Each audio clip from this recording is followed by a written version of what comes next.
مطلب کہ وہاں پہ کوئی جھگڑا نہ کرو، وہاں پہ کوئی گفتگو جو ہے اس کے کرنے کے کچھ آداب بیان کیے گئے ہیں، اور ان کا ذکر آگے چل کے جو ہے نا وہ دوسری آیت میں بھی آتا ہے۔ تو اس لیے اس آیت میں یہ وضاحت کی گئی ہے کہ جب آپ اللہ اور اس کے رسول کی بارگاہ میں ہوں، صحابہ کرام کو آداب مصطفیٰ صلی اللہ علیہ وسلم سکھائے جا رہے ہیں کہ اگر آپ کھانے میں شریک ہیں اور سارے لوگ جمع ہیں تو آپ سے پہلے کوئی کھانا نہ شروع کرے۔ اگر آپ کہیں چل کے جا رہے ہیں تو آپ سے آگے چلنا یہ بے ادبی ہے اور یہ ادب و احترام کے خلاف ہے۔ کوئی بندہ آپ سے آگے نہ چلے، اور گفتگو میں بھی کوئی بات آپ سے پہلے نہ کرے، اور کوئی بھی معاملہ ہے تو آپ صلی اللہ علیہ وسلم کے ہوتے ہوئے کسی مسلمان کو اجازت نہیں ہے کہ وہ خود سے کوئی کام کرے، بلکہ حضور صلی اللہ علیہ وسلم سے پہلے اجازت لے پھر وہ کام کر سکتا ہے۔ یہ اللہ تعالیٰ بارگاہ مصطفیٰ صلی اللہ علیہ وسلم کی ادب سکھا رہا ہے، اور اس پر جو ہے نا وہ سارے مسلمانوں کو عمل کرنا چاہیے۔ اگلی آیت میں فرمایا یا ایھا الذین آمنوا، اے ایمان والو، لا ترفعوا، تم نہ بلند کرو، اصواتکم، اپنی آوازیں، فوق صوت النبی، نبی کریم صلی اللہ علیہ وسلم کی آواز کے اوپر، یعنی حضور نبی کریم صلی اللہ علیہ وسلم کی بارگاہ میں اپنی آوازوں کو اونچا نہ کریں، بلکہ دھیمی آواز میں، آہستہ آواز میں بولنا ہے، چلا کے نہیں بولنا، زور سے نہیں بولنا۔ یہ بارگاہ مصطفیٰ ہے صلی اللہ علیہ وآلہ وسلم۔ ایک پیغمبر اور رسول صلی اللہ علیہ وسلم کی بارگاہ میں بیٹھ کر اپنی آوازوں کو پست رکھو، آرام سے بولو، حوصلے سے بولو، اور زیادہ زور شور سے نہیں بولنا۔ ولا تجہروا لہ بالقول، اور ان کے لیے کوئی ایسی بات نہ کرو کجہر بعضکم لبعض، جیسا کہ تم آپس میں ایک دوسرے سے بلا تکلف باتیں کرتے ہو۔ ان کے ساتھ ادب کو ملحوظ رکھنا ہے، اچھے الفاظ استعمال کرنے ہیں، ادب اور احترام کے الفاظ جو ہے نا وہ ان کی بارگاہ میں استعمال کرنے ہیں۔ جیسے آپس میں ایک دوسرے کو بلاتے ہو، میرے محبوب صلی اللہ علیہ وسلم کو ایسے پکارنا بھی نہیں ہے۔ اگر کسی نے ایسا کیا، ان تحبط اعمالکم، یہ کہ تمہارے اعمال ضائع کر دیے جائیں گے، وانتم لا تشعرون، اور تمہیں شعور بھی نہیں ہوگا، تمہیں پتہ بھی نہیں چلے گا۔ تو یہاں پہ حضور نبی کریم صلی اللہ علیہ وسلم کی بارگاہ کا ادب سکھایا جا رہا ہے، مزید کہ آواز تک بھی آپ صلی اللہ علیہ وسلم کی بارگاہ میں اونچی نہیں ہونی چاہیے، بلکہ انتہائی مؤدب انداز میں، انتہائی سلجھے ہوئے انداز میں، اور انتہائی ادب و احترام کے ساتھ ہاتھ باندھ کر اس بارگاہ میں کھڑے ہونا ہے، تاکہ تمہارے ایمان بھی قبول ہو اور اعمال بھی قبول ہوں۔ اگر کسی نے ایک ذرے کے برابر بھی حضور نبی کریم صلی اللہ علیہ وسلم کی شان میں بے ادبی اور گستاخی کر دی، ایک تو وہ منافق ہوا، اور دوسرا اس نے کفر کیا ہے، اللہ تعالیٰ اس کے ایمان بھی ضائع کر دے گا، اس کے اعمال بھی ضائع کر دے گا، اور اس کو پتہ بھی نہیں چلنے دے گا۔ لہٰذا حضور صلی اللہ علیہ وسلم کی بارگاہ کی بے ادبی اور گستاخی، آپ صلی اللہ علیہ وسلم کی توہین کسی صورت بھی اللہ تعالیٰ کو گوارا نہیں ہے۔ تو اس لیے اللہ تبارک و تعالیٰ نے یہ آیت نازل فرمائی۔ تو یہ بھی جو ہے، اس کے بعد حضرت ابوبکر صدیق اور حضرت عمر فاروق بہت آہستہ آواز میں آقا دو جہاں صلی اللہ علیہ وآلہ وسلم کی بارگاہ میں بولتے تھے، اور یہ بھی آیا ہے کہ کچھ لوگ جو ہیں وہ حضور نبی کریم صلی اللہ علیہ وسلم کو بلا تکلف دور سے ہی آوازیں لگاتے تھے، تو جو دیہاتوں سے آتے اور ان کو بارگاہ مصطفیٰ میں آنے کا اور گفتگو کرنے کا کوئی طریقہ سلیقہ نہیں تھا، تو اللہ تبارک و تعالیٰ نے ان کو بھی یہاں پہ تعلیم دی ہے، اور ان کو سکھایا ہے کہ حضور نبی کریم صلی اللہ علیہ وسلم کی بارگاہ میں کیسے حاضر ہونا ہے۔ اور جب یہ آیت نازل ہوئی تو حضرت محمد بن ثابت بن قیس بن شماس رضی اللہ تعالیٰ ایک صحابی رسول تھے جو کہ اونچا سنتے تھے۔ جب یہ آیت نازل ہوئی لا ترفعوا اصواتکم، نہ تم اپنی آوازوں کو اونچا کرو، تو حضرت ثابت بن قیس رضی اللہ تعالیٰ راستے میں بیٹھ کر رونے لگے، تو عاصم بن عدی بن اجلان ان کے پاس سے گزرے۔ انہوں نے پوچھا، اے ثابت، تم کیوں رو رہے ہو؟ انہوں نے جواب دیا، اس آیت سے میں خوف زدہ ہوں جو کہ میرے ہی بارے میں نازل ہوئی ہے، کیونکہ میں تو بلند آواز والا آدمی ہوں، اونچا سنتا ہوں تو بولتا بھی اونچا ہوں۔ تو حضرت عاصم بن عدی جو ہیں وہ رسول کریم صلی اللہ علیہ وسلم کی بارگاہ میں حاضر ہوئے، اور حضرت قیس کے بارے میں ان کو آپ صلی اللہ علیہ وسلم کی بارگاہ میں بتایا۔ آپ صلی اللہ علیہ وسلم نے فرمایا، جاؤ اسے میرے پاس بلا کے لے آؤ۔ وہ حاضر خدمت ہوا تو آقا دو جہاں صلی اللہ علیہ وسلم نے فرمایا، ثابت، کون سی شے تجھے رلا رہی ہے، کیوں رو رہا ہے، کیوں غمزدہ ہے؟ تو عرض کی میں بلند آواز والا آدمی ہوں، میں ڈر رہا ہوں کہ یہ آیت میرے ہی بارے میں نازل ہوئی ہے۔ تو آپ صلی اللہ علیہ وسلم نے فرمایا اما تردا ان تعیش حمیدن و تقتلا و تقتلا شہیدم و تدخل الجنت، اے ثابت کیا تو اس بات پہ راضی نہیں ہے کہ تو اچھی تعریف والی زندگی گزارے اور اللہ کی بارگاہ میں شہید کیا جائے اور تو جنت میں داخل کیا جائے؟ میں نے عرض کی میں راضی ہوں،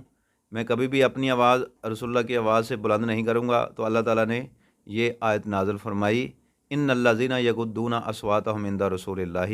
بے شک وہ لوگ جو اپنی آوازیں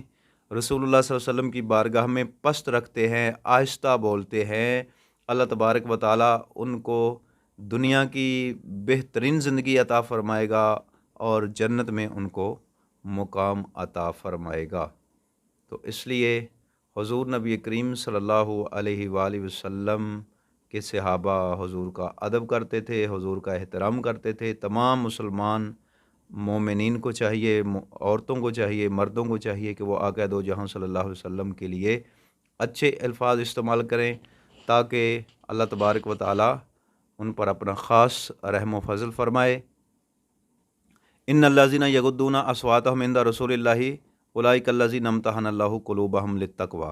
بے شک وہ لوگ جو پست رکھتے ہیں اپنی آواز رسول اللہ صلی اللہ علیہ وسلم کی بارگاہ میں، اولئک الذین امتحن اللہ قلوبہم للتقوی، تو ایسے لوگوں کے دلوں کو اللہ نے تقوی کے لیے مخصوص کر لیا ہے۔ لہم مغفرۃ و اجر عظیم، ان کے لیے بہت بڑی بخشش ہے اور بہت بڑا اجر ہے۔ اللہ تعالیٰ ان کی بخشش فرمائے گا اور ان کو اجر عظیم عطا فرمائے گا۔ تو اس لیے حضور صلی اللہ علیہ وسلم روضہ رسول پہ آج بھی کوئی وہاں در مصطفیٰ پہ حاضر ہوتا ہے تو روضہ رسول صلی اللہ علیہ وسلم کے سامنے کھڑے ہو کر بادب ہاتھ باندھ کر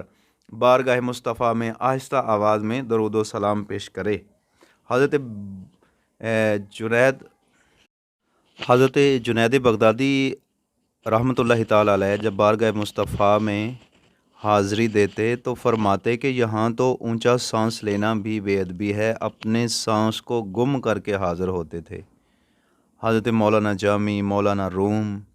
حضرت شیخ سعدی شرازی،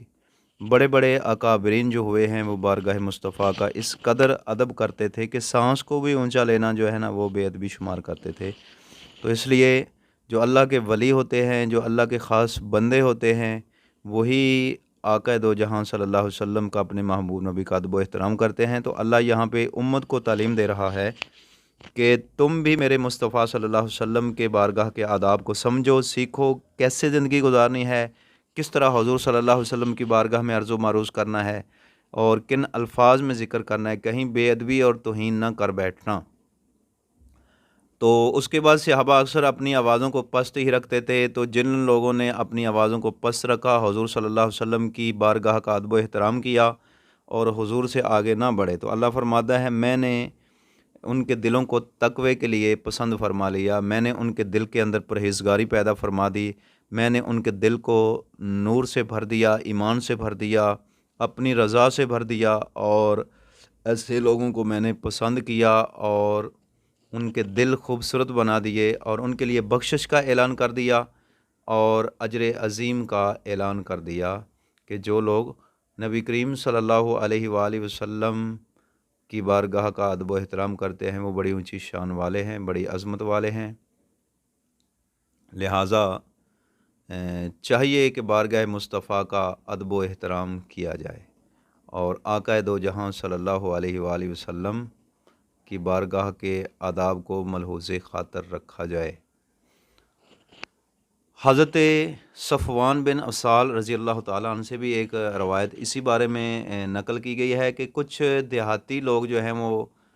ان میں سے ایک آدمی رسول اللہ صلی اللہ علیہ وسلم کے پاس آیا اور زوردار آواز کے ساتھ آپ صلی اللہ علیہ وسلم کو اس طرح بلانا شروع کر دیا، یا محمد یا محمد صلی اللہ علیہ وسلم۔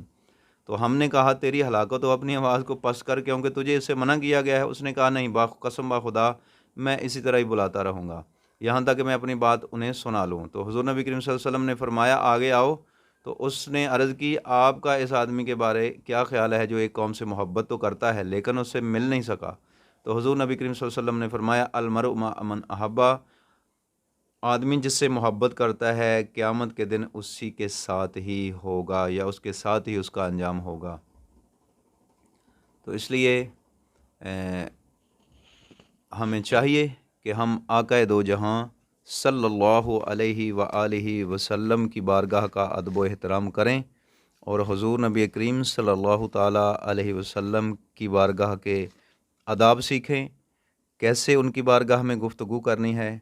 یہ ساری چیزیں جو ہے نا وہ ہمیں سیکھ لینی چاہیے۔ تو جو بھی بارگاہ مصطفیٰ صلی اللہ علیہ وسلم کے آداب سے آشنا ہیں، آگاہ ہیں، تو وہ یقیناً ادب کو ملحوظ خاطر رکھتے ہیں۔ تو ایسے لوگوں کے دل کو اللہ تعالیٰ نے تقوی کے لیے پسند فرمایا ہے۔ تو اس 3 آیات جو یہاں پہ ذکر کی گئی ہیں، ان کے اندر جو ہے نا وہ 3-4 چیزیں ذکر کی گئی ہیں۔ نمبر 1، اللہ تعالیٰ اور رسول کے عمل کی پیروی کی جائے، حضور صلی اللہ علیہ وسلم کے سامنے بات کو اونچا نہ کیا جائے، نبی کریم صلی اللہ علیہ وسلم سے عام لوگوں کی طرح بات کرنے کا رویہ نہ اختیار کیا جائے، اور آپ صلی اللہ علیہ وسلم سے جب گفتگو کریں تو آوازوں کو پست رکھا جائے۔ 4 یہاں پہ ہیڈنگ بتائی گئی ہیں۔ اللہ اور اس کے رسول کی پیروی کرو، حضور نبی کریم صلی اللہ علیہ وسلم کی بارگاہ میں آواز کو اونچا نہ کرو، جیسے ایک دوسرے سے بات کرتے ہو حضور صلی اللہ علیہ وسلم کی بارگاہ میں ایسی بات نہ کرو، اور دوران گفتگو آواز کو آہستہ رکھو، اونچی آواز میں زور شور سے بارگاہ مصطفیٰ میں بولنے کی ہرگز اجازت نہیں ہے۔ حضرت ابوبکر صدیق اتنی آہستہ آواز میں بولتے تھے کہ بات کو رپیٹ کرنا پڑتا، دوبارہ ان سے کہا جاتا کہ کیا آپ نے کہا ہے، تو پھر پتہ چلتا کہ یہ کیا کہہ رہے ہیں۔ لہٰذا اللہ تعالی ہم پر اپنی خاص رحمت فرمائے اور ہمیں بارگاہ مصطفیٰ کے آداب سیکھنے کی توفیق عطا فرمائے۔ یہ تینوں آیتیں بہت اہم ہیں اور انتہائی امتحانی ہیں، ان کو آپ نے اچھے طریقے سے سمجھ لینا ہے۔